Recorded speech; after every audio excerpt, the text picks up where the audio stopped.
ये है बच्चों हमारा class 11th English elective important question top 40 MCQ जो आपके एग्जाम में आने वाले हैं। आप सभी बच्चे इनको अच्छे से टिक कर लीजिए, याद कर लीजिए। इससे ज़्यादा सवाल आपके एग्जाम में नहीं आने वाला, मैं आपको बता देता हूं। तो आप सभी बच्चे इसको अच्छे से याद कर लीजिएगा, ठीक है। तो चलिए वक्त बिना बर्बाद के हम लोग वीडियो को शुरू करते हैं। देखिए पहला ही सवाल आपको एक पैसेज दिया जाएगा। पैसेज से टोटल आपको 6 सवाल पूछे जाएंगे।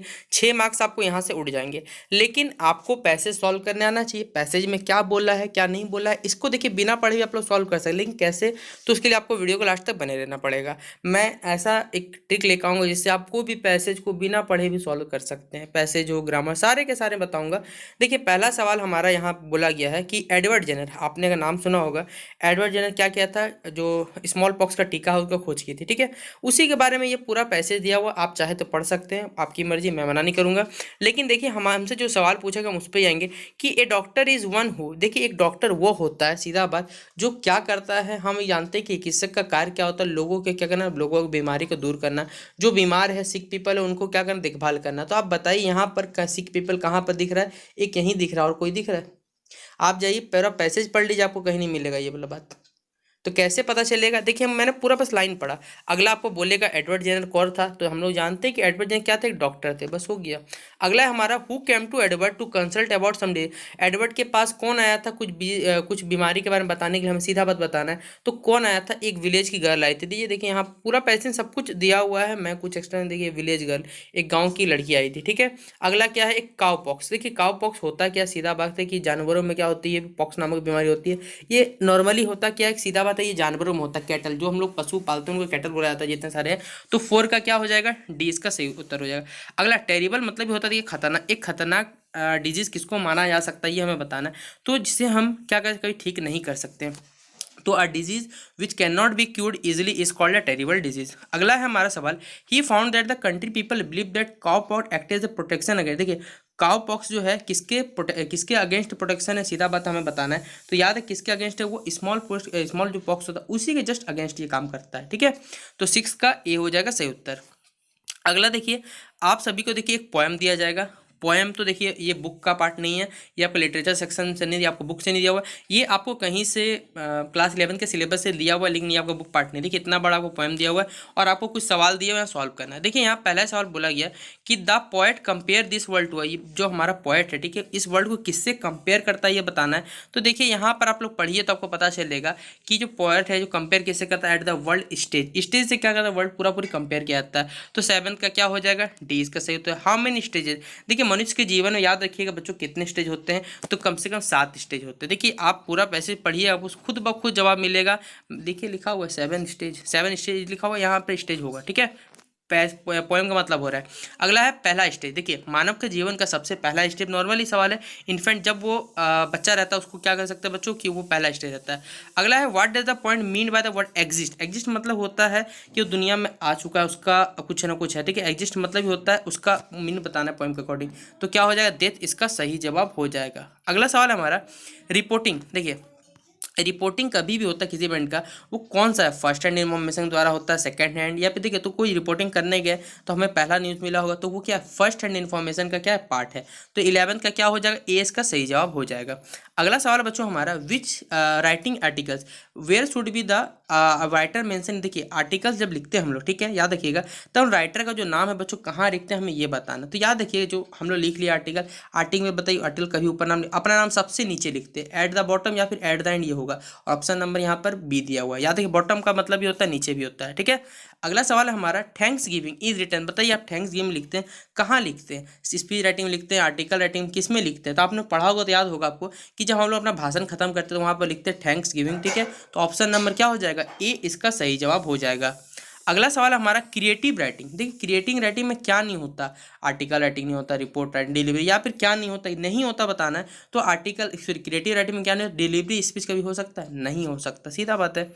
अगला सवाल है हमारा, वन शुड स्टार्ट, एक मान लीजिए कोई आदमी की स्टार्ट किया, एक स्पीच स्टार्ट किया, ठीक है, जस्ट मान के चलते हैं, तो क्या होगा, जितने सारे सबसे पहले काम किया उसका कि जितने सारे जो चीफ गेस्ट उनको क्या करे, धन्यवाद बोलेगा, जो स्पीकर धन्यवाद, जो ऑडियंस उनको धन्यवाद बोलता ही नहीं बोलता, खुद बताइए अगर आपने कोई भाषण सुना होगा तो सबसे पहले क्या बोला जाता है। तो 15 का क्या हो जाएगा, बी, इसका सही उत्तर होगा। अगला हमारा देखिए, ये बुक पार्ट से अब आपका क्वेश्चन आ जाता है। पहला सवाल हमसे बोला हुआ है Iona is a character of, Iona किस प्रकार कैरेक्टर, ये हमें बताना है। तो आयोना कैरेक्टर देखिए से था, Iona is a character of क्या है, द लेमन चैप्टर का क्या वो आपका कैरेक्टर है। अगला है ए पेयर ऑफ मुस्टेच, हमने पढ़ा था कि मूछों के बारे में बताया गया था। ये जो कहानी है किसके द्वारा लिखी गई है, याद रखिएगा, आपसे पूछा ही जाएगा। तो मुल्क राज आनंद ने क्या किया, ए पेयर ऑफ मुस्टेच को लिखा है। अगला है हमारा 18 नंबर कि how is the mother describe at the beginning of the story the rocking horse winner. देखिए जो चैप्टर है हमारा द रॉकिंग हॉर्स विनर, उसमें मदर को देखिए यानी माता जी के बारे में कैसे बताया गया है वो हम बताना है सीधा सीधी, ठीक है। तो कैसे बताया, एक बिटर की तरह उन्हें बताया हुआ है, ठीक है। ऑप्शन नंबर 18 का सी सही जवाब हो जाएगा। अगला सवाल हमारा who is the narrator of the story the advantage of the three Garridebs. देखिए the adventure of the three Garridebs, इसके जो नरेटर मतलब कहानी के जो लेखक है कौन है हमें बताना है। तो कौन है इसके लेखक, वाटसन है इसके लेखक, ठीक है। तो ऑप्शन नंबर ए इसका सही उत्तर होगा। अगला सवाल है हमारा Papachi in the story, Papachi is jealous of, Papachi किससे जेलस होता था, कलीग से, अपने फ्रेंड सिस्टर से या फिर मामाची से। तो किससे जेलस होता था, वो मामाची से क्या होता था, जेलस होता था। फिर अगला सवाल हमारा कि मामाची had started making pickles, papad, jam या फिर नूडल्स। तो क्या बनाना स्टार्ट करता है, वो बनाना स्टार्ट करता है पिकल्स। अगला है हमारा the narrator of the story, इसका मतलब लेखक बताना है। The third and the final content left Indian, कब छूटा था ये बताना है। तो याद रखिए कब छूटा थी, 1964 ईस्वी में छूटा था। अगला सवाल है हमारा सत्यजीत स्टार्ट है, सत्यजीत राय आपने नाम सुना होगा, ठीक है, फेमस नाम है। सत्यजीत अपने के जो कैरियर का स्टार्ट है वो कब करता है बताना है। तो बैंक क्लर्क से क्या करते हैं, अपने जीवन के स्टार्ट करते हैं, ठीक है। अगला सवाल है हमारा विलियम सोमसेट मुगलम, ठीक है, मॉगम sorry, the narrator of the luncheon वह सिटिंग इन रेस्टोरेंट, कहाँ कौन सा रेस्टोरेंट, डबलिन बैठा था, पेरिस, अमेरिका या फिर इंडिया, कहाँ था वो बच्चों। तो याद रखें पेरिस, ठीक है। अगला है हमारा the pattern on the tail of a peacock लग, जो हम लोग देखते हैं कि पीकॉक के पूंछ पे क्या रहता है बच्चों, थर्ड ईयर में, ये किसकी तरह लगता है, आप खुद बताइए, इस सवाल को बताने की जरूरत है। क्या वहाँ पर आंखों टाइप का स्ट्रक्चर ना गोल गोल बना हुआ था आंखों की तरह। 25 का क्या हो जाएगा, सी इसका सही उत्तर होगा। अगला सवाल है बच्चों हमारा द पोएम, ठीक है, let me not to the marriage of true mind. ये जो कविता है बच्चों किसके द्वारा लिखी गई हमें ये बताना है। तो किसे लिखा है इसने, विलियम शेक्सपियर ने लिखा है। इंपॉर्टेंट कर लीजिए, विलियम शेक्सपियर जितना जुड़ा हुआ सवाल आपसे पूछा जाएगा एग्जाम में। अगला हमारा the author of the essay my watch went to the jeweller to, ठीक है। ये जो my watch went to the, इसके जो ऑथर है क्या है बच्चों वो बताना है, वो क्या करने जाता है। तो सीधा बात है कि वो क्या है, अपने घड़ी को अपने ठीक करवाने जाता है। कहाँ है, repair his watch, option number B में इसका सही उत्तर है। अगला सवाल हमारा which are the three passion that the writer talks about in the, writer के अनुसार बच्चों पैसन बताने, माई थ्री पैसन में से कौन कौन से तीन पैसन थे उसके ये बताने। तो क्या तीन पैसन थे, लव, नॉलेज और पिटी, ऑप्शन नंबर बी में इसका सही जवाब है। अगला 29 नंबर सवाल है the author of the essay patterns of creative, देखिए पैटर्न्स ऑफ द क्रिएटिव के जो लेखक है हमें ये बताना है। तो किसने लिखा है इसे, एस चंद्रशेखर ने लिखा है, और ऑप्शन नंबर ये हमारा डी में इसका सही उत्तर है।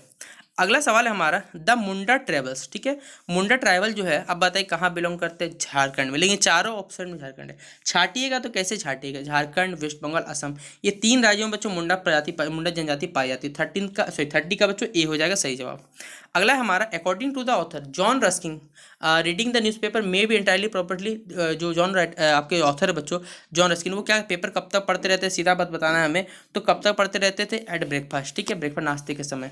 अगला है हमारा what is the fundamental expect of the novel according to, fundamental expect क्या है नोबल के अनुसार, ई एम फॉरेस्टर के अनुसार। तो क्या है बच्चों वो हमें बताना है।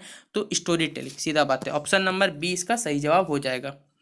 अगला सवाल है हमारा who was the first dance teacher of Kumudini Lakhia, ठीक है, कुमुदिनी लखिया के बच्चों फर्स्ट डांस टीचर कौन थी वो बताना है। तो याद रख लीजिएगा कौन थी, राम गोपाल क्या थे उसके फर्स्ट डांस टीचर थे, ऑप्शन नंबर बी में है इसका सही जवाब छिपा हुआ है। अगला सवाल है हमारा कि who is standing on the balcony at the opening of the play, ठीक है, आर्म्स एंड द मैन, कौन बच्चों बालकनी में था, ठीक है, ये बताना है। Play arms and the man में निकोला थी, लुका थी, रैना था या फिर कैथरीन थी, तो कौन थी बच्चों ये हम बताना है। तो क्या हो जाएगा वो रैना, ऑप्शन नंबर सी में इसका सही उत्तर। अगला है who is Sergius in the play arms and the man में बच्चों सर्जियस कौन था, रेनास कजन था, रेनास फियांसे था, रेनास हस्बैंड था या फिर रेनास क्या था, ब्रदर था। तो कौन था बच्चों याद रखिए कौन था वो, रेनास का फियांसे था, ऑप्शन नंबर बी इसका सही जवाब होगा। अगला है to which country does Bluntschli belong, ठीक है बच्चों बच्चों कौन से कंट्री से बिलोंग करता है ये बताना है हमें। तो कौन से कंट्री का था, वो था सर्बिया। ऑप्शन नंबर बी में इसका सही जवाब। अगला सवाल है हमारा, in act I what does Louka tell Raina and Catherine should do. तो लोका ने क्या कहा रैना और कैथरीन करने के लिए, तो सीधा बात है क्या किया था। अगर आप चैप्टर पढ़े तो बता सकते हैं कि जल्दी से फास्ट विंडोज़ को क्या करो, बंद कर दो, सीधा बात है। और चैप्टर पढ़ा था, देखिए चैप्टर का ही सवाल है, एक्स्ट्रा कुछ नहीं है। अगला है हमारा, who realise Raina is hiding an enemy. किसको रियलाइज होगा रैना क्या कर रही है, एक एनिमी सोल्जर को हाइड कर रही है, सीधा बात है। कैथरीन, निकोला, रशियन ऑफिसर या फिर लोका। तो किसने किया था ये हमें बताना है। तो कौन थी, कैथरीन को पता चला था। अगला, रैनास निकनेम फॉर ब्लस्टिकली। तो कौन उसका निकनेम क्या था बताना है हमें। तो निकनेम उसका क्या था, chocolate cream soldier. Option number D में इसका सही जवाब है। अगला सवाल है हमारा, where does the story the old man and the sea take place. जो स्टोरी है बच्चों हमारा the old man and the sea कहाँ पर होता है, Cuba, Puerto Rico, Marshall Island या फिर कैनरी आइलैंड। तो कहाँ होता है ये, क्यूबा में होता है। हवाना का नाम सुना होगा, क्यूबा, हवाना, ये सारी के सारी कंट्रीज है, ठीक है। तो ऑप्शन नंबर क्या टिक करिए, ए इसका टिक कर लीजिएगा।